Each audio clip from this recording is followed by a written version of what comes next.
హరిహర వీరమల నుంచి ఒక టీజర్ నిన్న 9 AM కి వచ్చింది. యాజ్ యూజువల్ గా టీజర్ లోని కొన్ని డీటెయిల్స్ గురించి మనం మాట్లాడుకుందాం.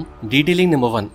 According to history, Veera Harihara and తన సోదరుడు బుక్కరాయ కలిసి విజయనగర సామ్రాజ్యాన్ని స్థాపించారు. సో విజయనగర సామ్రాజ్యపు తొలి రాజులు ఈ హరిహర అండ్ బుక్కరాయలు. అయితే వీళ్ల రాజ్యం స్థాపనకు ముందు అప్పటి ఓరుగల్లు వరంగల్ ప్రాంతానికి కాకతీయ రాజు దగ్గర వీళ్ళు పనిచేసేవారని అంటారు. అయితే అప్పటి గాసిప్ ప్రకారం ఆ టైంలో మొహమ్మద్ బిన్ తుగ్లక్ వరంగల్ రాజుల్ని ఓడించి వీర హరిహరలను ఖైదీలుగా చేసి ఢిల్లీకి తీసుకువెళ్లారని చెప్పుకుంటారు. అయితే అలా విజయనగర సామ్రాజ్యం స్థాపనకు ముందు వీళ్ళు ఎక్కడున్నారు, ఏం చేశారు అనేది ఒక క్లారిటీ లేదు. అయితే కొంతమంది ఖైదీలుగా చేసి ఢిల్లీకి తీసుకెళ్లారని చెప్తారు. ఆరు విజయనగరం సామ్రాజ్యం స్థాపించడానికి ముందు వీళ్ళు ఎక్కడ పోయారో చరిత్రలో లిఖించబడలేదు.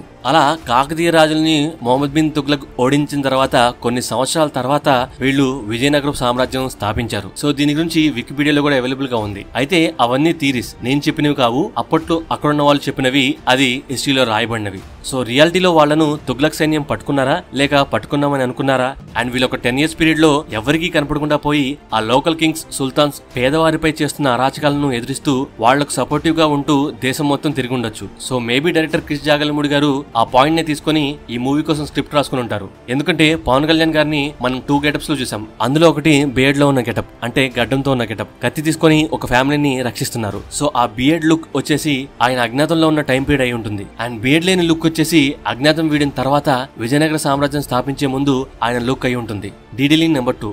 ఈ ఫైట్ సీన్ కంటే ముందు అక్కడున్న నిజాం సోల్జర్స్ అక్కడి వాళ్ళని ఎందుకు కొడుతున్నారు అంటే, ఆ వచ్చే వాళ్ళు ఆ ప్లేస్ కి రావడం వాళ్ళకు ఇష్టం లేదు. ఎందుకంటే ఆ ప్లేస్ వచ్చేసి ఒక టెంపుల్, అది కూడా శిథిలావస్థలో ఉన్న టెంపుల్, అంటే తుగ్లక్ పాలనలో ధ్వంసమైన టెంపుల్. ఐదర్ అది మేబీ 1000 pillars టెంపుల్ అనుకుంటా, అంటే ఆ టెంపుల్ ని రుద్రేశ్వర స్వామి టెంపుల్ అని కూడా అంటారు. సో ఐదర్ ఆ ప్లేస్ 1000 pillars టెంపుల్ అయి ఉంటుంది ఆర్ సమ్ అదర్ టెంపుల్ అయి ఉంటుంది. సో వాళ్ళందరూ పిలిగ్రిమేజ్ కోసం వస్తున్నారు, అంటే తీర్థయాత్రల కోసం ఆ టెంపుల్ కి వస్తున్నారు. సో ఆ ప్లేస్ టెంపుల్ ఏరియానే అని చెప్పడానికి ఒక రీజన్ ఈ మండపం. ఆ మండపం పిల్లర్స్ మీద దేవుడి విగ్రహాలు చూడొచ్చు. అండ్ సెకండ్ థింగ్, ఈ ఫైట్ అయిపోయిన తర్వాత పూజలతో అందరూ భయం లేకుండా గర్వంగా ఆలయానికి వెళ్తున్న దృశ్యాన్ని మనం చూడొచ్చు. ఆ తర్వాత ధర్మం కోసం యుద్ధం అని అక్కడ పడుతుంది. Detailing number 3.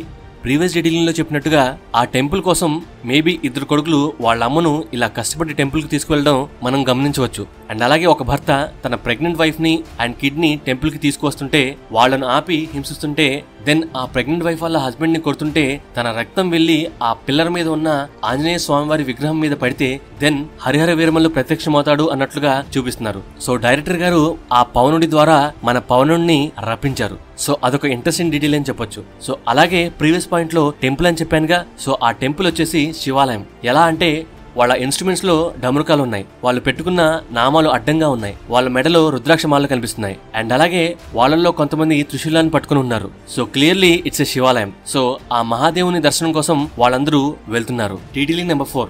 ఈ బల్లాల్ని కలిపే సీన్ చూసిన తర్వాత అవి ఎలా లాక్ అయ్యాయి, మ్యాగ్నెట్ ఏమన్నా ఉందా అని అనుకున్న వారి కోసం అదొక ఇంటర్లాక్ సిస్టమ్. దానికి గ్రూవ్స్ ఉన్నాయి, అంటే నట్ బోల్ట్ కి ఇంటర్లాక్ సిస్టమ్ ఎలా ఉంటుందో అలా. సో ఈ ఫైట్ సీన్ లో అండ్ చార్మినార్ ఫైట్ సీన్ లో తన ఉనికి అందరికీ తెలుసు, అంటే తను ఎవరు అనేది మేబీ అందరికీ తెలుసుంటుంది. బట్ ఈ టీజర్ ఎండ్ లో వచ్చే ఫైట్ సీన్ లో తను ఎవరు అనేది వాళ్ళెవరికి తెలియదు. డిఫరెన్స్ ఇస్ తన బియర్డ్ లుక్. అండ్ అలాగే తన బెల్ట్ కి ఈగల్ సింబల్ గడ్డం విన్నప్పుడు కనిపిస్తుంది. అండ్ అలాగే గడ్డం ఉన్న సీన్ లో తన బెల్ట్ కున్న ఈగల్ సింబల్ అండ్ అలాగే తన నడుముకున్న చురకత్తి కనపడదు. అండ్ ఈ ఫైట్ సీన్ లో అది తన ఆర్మీనే అయి ఉంటుంది. ఆ వచ్చే గోల్కొండ కింగ్స్ తో యుద్ధం చేయడానికి వస్తున్నారు. అండ్ అలాగే ఈ ఫైట్ సీన్ లో హైలైట్ వచ్చేసి ఆ కత్తుల్ని లైన్ గా ఫామ్ చేసి అందుట్లో నుండి ఆయన్ని చూపిద్దాం. సో ఈ సీన్ అయితే అద్రిపాటుగా కనిపించింది. అండ్ అలాగే ఈ 2 కత్తులతో ఫైట్ చేస్తుంటే ఇట్స్ ఏ నాస్టాల్జియా, ఆ ఫీలింగ్ వేరు అసలు. అండ్ అలాగే ఈ కిక్ ఇవ్వడం ఏదైతే ఉందో it's a pay off to ఆయన మార్షల్ ఆర్ట్స్. సో డెఫినెట్లీ ఇది జస్ట్ శాంపిల్ మాత్రమే. బట్ మూవీలో కంటిన్యూస్ గా ఫైట్స్ వచ్చినప్పుడు, ఆ ఎలివేషన్స్ పడ్డప్పుడు అసలు అది అద్రిపాటుగా ఉంటుంది. జస్ట్ ఇమాజిన్ కళ్యాణ్ గారు ఆ పీరియడ్ లుక్స్ లో ఆ మార్షల్ ఆర్ట్ ఫైట్స్ చేస్తుంటే ఇట్ విల్ బి మార్వెలస్ అంతే. సో ఆ విషయంలో నిజంగా డైరెక్టర్ గారిని సూపర్ అని చెప్పుకోవచ్చు. అది క్రిష్ గారు చేశారో లేక కొత్తగా వచ్చిన డైరెక్టర్ గారు చేశారో తెలియదు, కానీ ఆ లుక్స్ అండ్ ఆ ఫైట్ థీమ్ సూపర్ గా చూపించారు. Detailing number 5. 1.5 year బ్యాక్ వచ్చిన పవర్ గ్లాన్స్ అనే చిన్న టీజర్ లోని క్లిప్ ని ఈ టీజర్ లో కూడా యూజ్ చేశారు. అక్కడ రైతులు కష్టపడి పండించిన ధాన్యం అక్కడి సామంతరాజు ఆ దొర లాక్కొని అడిగినందుకు ఈ తాతను పైల్వాన్ చేత సమాధానం చెప్పిస్తుంటే, అప్పుడు మేబీ అక్కడికి వచ్చిన హరిహర వీరమల్లు పందెం కాసి వాళ్ళందరినీ నేలకొరిగేలాగా చేసుంటాడు. అండ్ చివరకు ఆ రైతులకు ఆ ధాన్యం ఇప్పించుంటాడు. సో ఆ రాజు యొక్క కోట మీద ఏనుగు బొమ్మను మనం చూడొచ్చు. సో ఆ సింబల్ ని బట్టి వాళ్ళు ఏ రాజ్యానికి రాజులై అంటారో తెలిస్తే కింద కామెంట్ చేయండి. Detailing number 6. ఇది చాలా ఇంపార్టెంట్ డీటెయిలింగ్.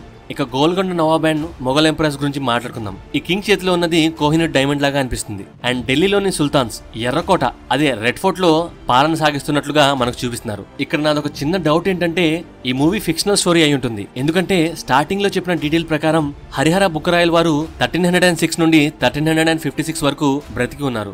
బట్ ఆ టైంలో ఉన్న సుల్తాన్స్ వచ్చేసి మొహమ్మద్ బిన్ తుగ్లక్. కానీ మనకు చరిత్ర ప్రకారం మొఘల్స్ ఉన్న టైం పీరియడ్ వచ్చేసి వేరు. బట్ మూవీలో మనకు రెడ్ ఫోర్ట్ చూపించారు, అందులో మొఘల్ రాజు పరిపాలన సాగిస్తున్నాడు అన్నట్లుగా చూపించారు. బట్ రెడ్ ఫోర్ట్ అదే ఆ ఎర్రకోట 1648 లో కంప్లీట్ అయింది.